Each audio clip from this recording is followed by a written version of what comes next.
will be wasted. The House meets every Thursday in the bipartisan prayer breakfast at 8 o'clock, and I've been privileged to be a co-chair of that.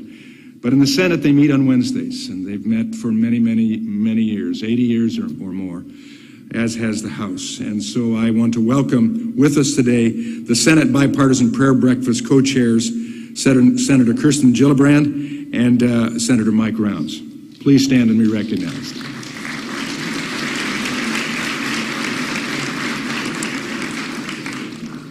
And we're delighted to have the Secretary of Education, Miguel Cardona, here today.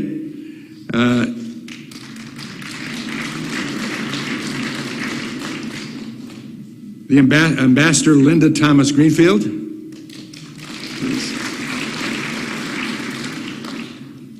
And I'm told the Administrator of NASA, former Senator Bill Nelson, is here, but I'm not seeing.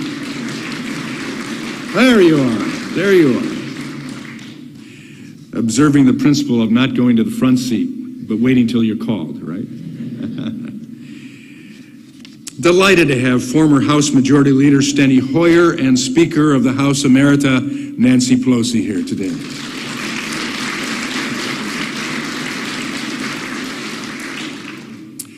Then the House leadership is here. Delighted to have them join us today. House Minority Whip Catherine Clark, House Majority Whip Tom Emmer, House Minority Leader Hakeem Jeffries, House Majority Leader Representative Steve Scalise, an evidence that prayer works as well, and Speaker of the House Representative Kevin McCarthy. Please stand and be recognized.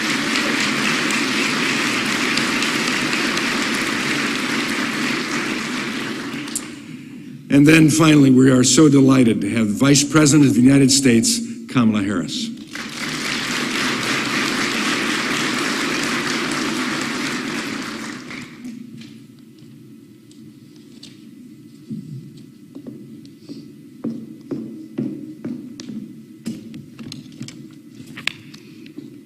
We are honored to be joined by our nation's president.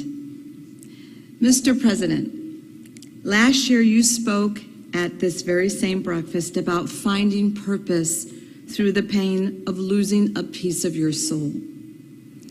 As you and I both recognize the birthdays of our late sons this month, I will remind you, as you have reminded me, that Bo and Jordan will always be with us. President Biden, I know how important that your faith has been over the course of your career, how you pray to keep that faith, and how your grandmother reminded you to spread it too. As you spread that faith today, it is my privilege to welcome you back to the Capitol. Mr. President, ladies and gentlemen, please welcome the President of the United States, President Joe Biden.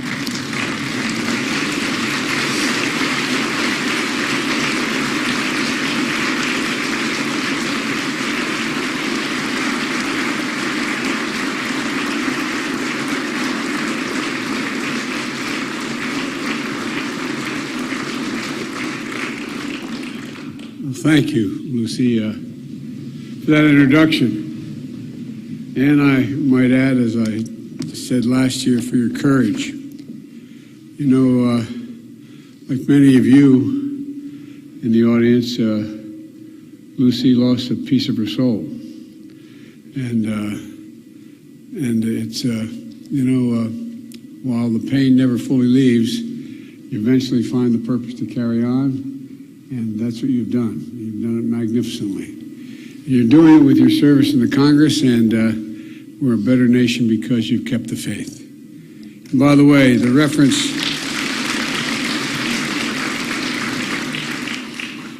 to my grandmom was, every time I walk out of my grandfather Finnegan's house in Scranton, he'd yell, "Joey, keep the faith." And my grandmother would yell, "No, Joey, spread it. Spread it. You do a heck of a job. God, you're beautiful, beautiful, beautiful. Oh, really. Magnificent. I also want to thank the other leaders here at the breakfast, Representative Tim Walberg, Senator Kristen Gillibrand, Mike Rounds. Mike, it's good to see you. We used to sit there together a lot in the past. And former Senator Mark Pryor. And he and his dad and I also spent an awful lot of time together. And I applaud your work to make a more intimate gathering and bring him back to its roots. But I understand we got a bunch of folks at a hotel not far from here. How many?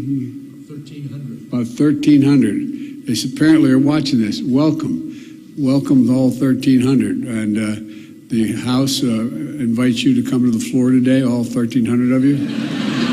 No, I'm teasing. Sorry.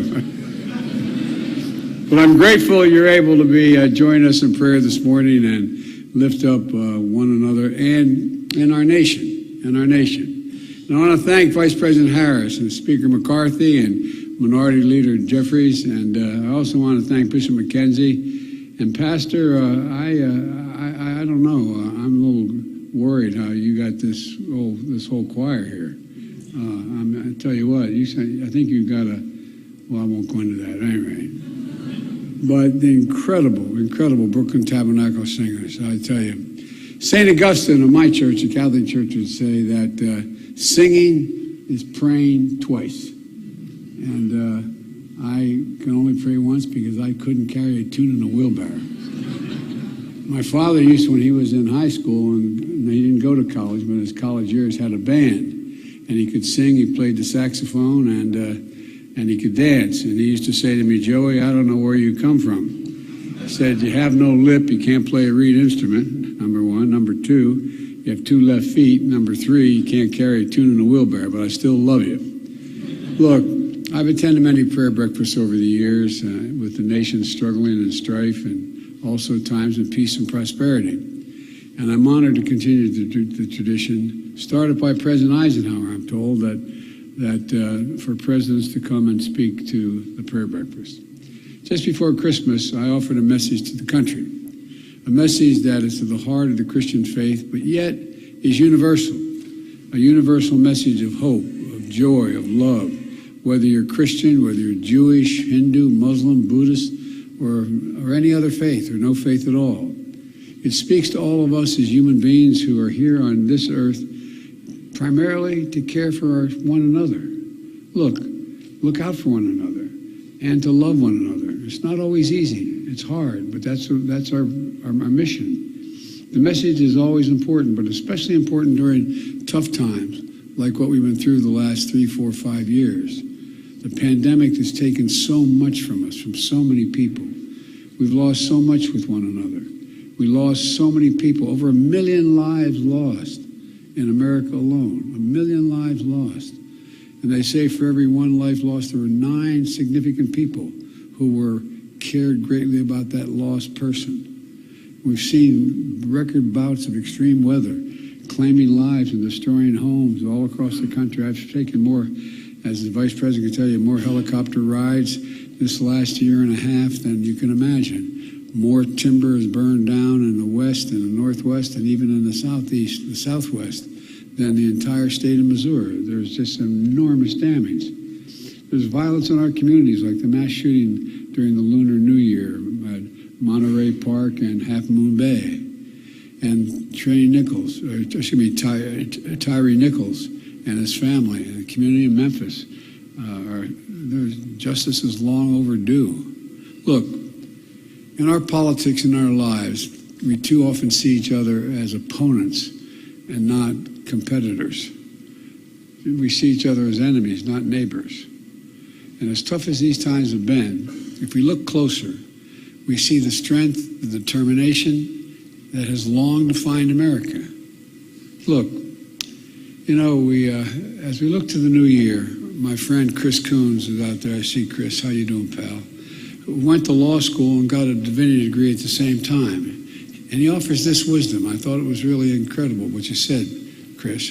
You said, let's continue the practice of the ministry of presence. The ministry of presence. Being present not just for yourself, but for one another. That's what's expected of those of us in public service. The ministry of presence. It means being there for one another. But, there are those in the greatest need who look into us They've elected us to help them, to really look at each other, not as Democrats, not as Republicans, but as who we really are, as fellow Americans, fellow human beings, worthy of being treated with dignity and respect.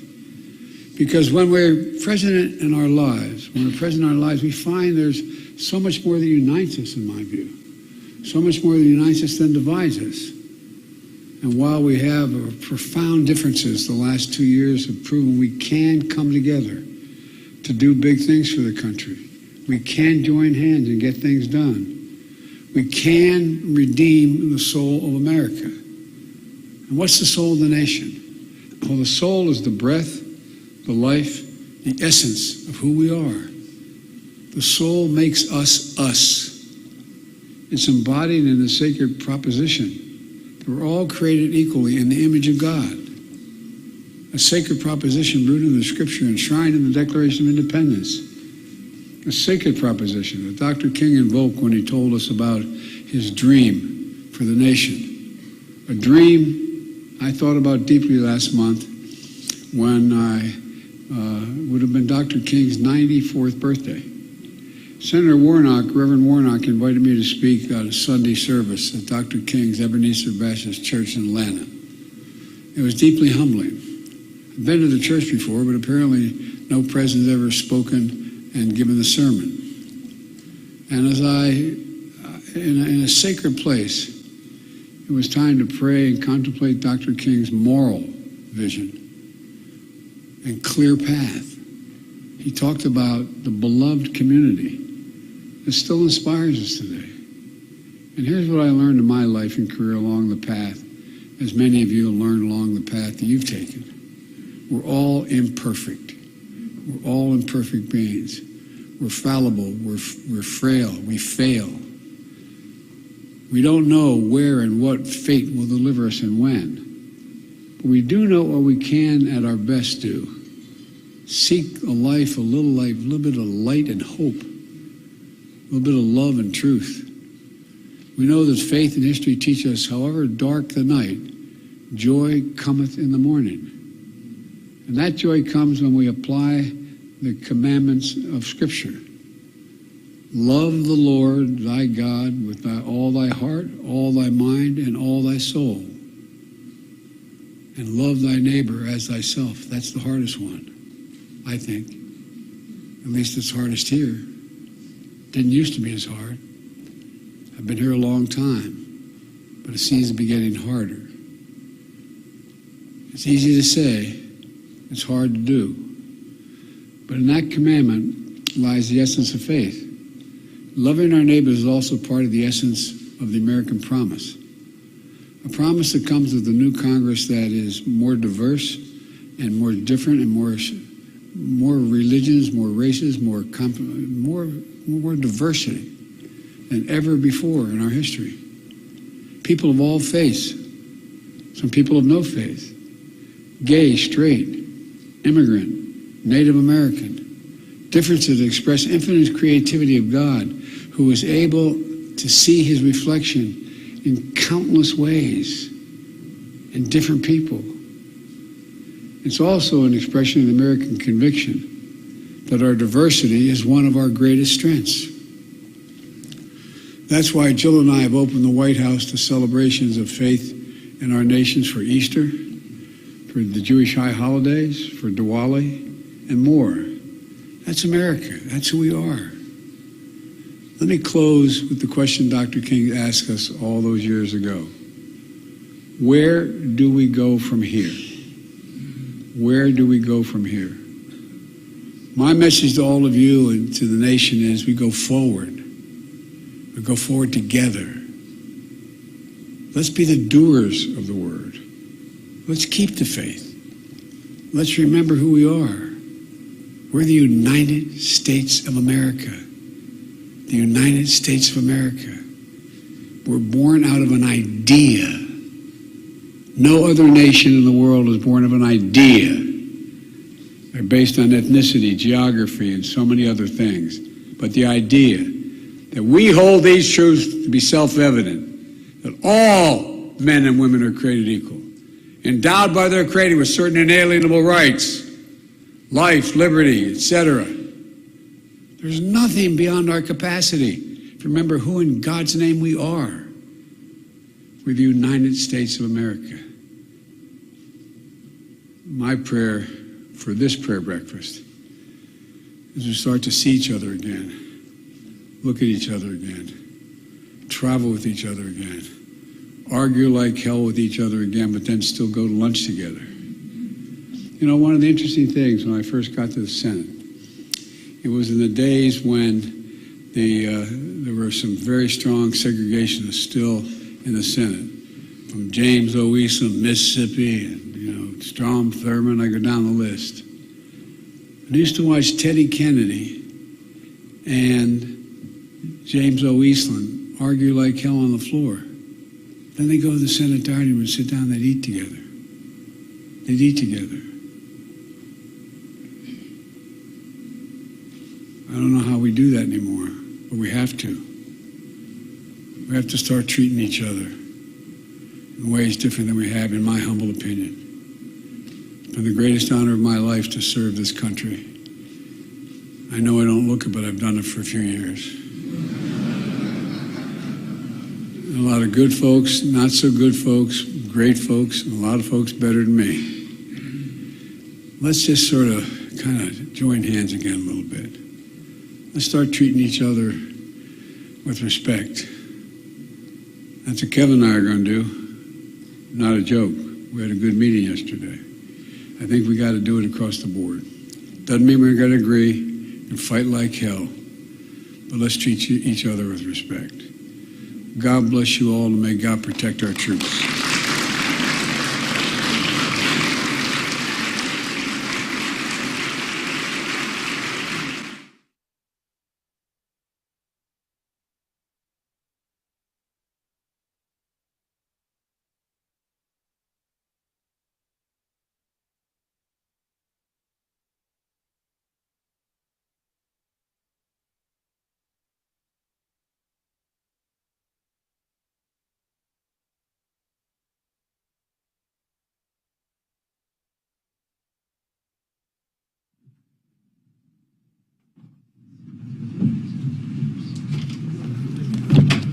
Good afternoon, everybody.